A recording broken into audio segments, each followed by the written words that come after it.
mga tao nakakaranas ng problema at pagsubok? Tara, pag-usapan natin yan. Ito ang mga bagay na pwede mong gawin kapag nakakaranas ka ng problema at pagsubok. Una, mag-worship ka sa Panginoon.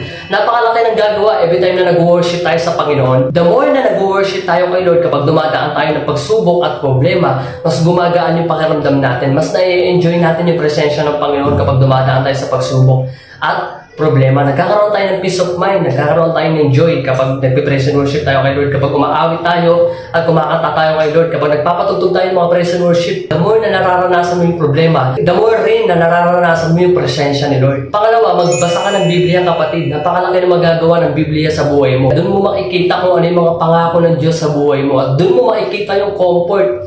Doon mo mararanasan kung gaano ka iniingatan at sinasamahan ng Panginoon. Kasi diyan mo makikita kung paano kikilos at kung paano gumalaw ang Diyos sa buhay mo. Pangatlo, prayer. Napakahalaga ng prayer, kapatid, kapag dumadaan ka sa problema. Kapatid, hindi malabong hindi ka tutulungan ng Panginoon. Sasamahan ka niya at papakinggan ka niya every time na nanalangin ka. Hindi bingi ang Diyos at hindi mahina ang Diyos para hindi mapakinggan ng prayer mo. Napaka-effective ng prayer, kapatid, kapag nananalangin ka sa Panginoon, lalo na kapag dumadaan ka sa problema o pagsubok.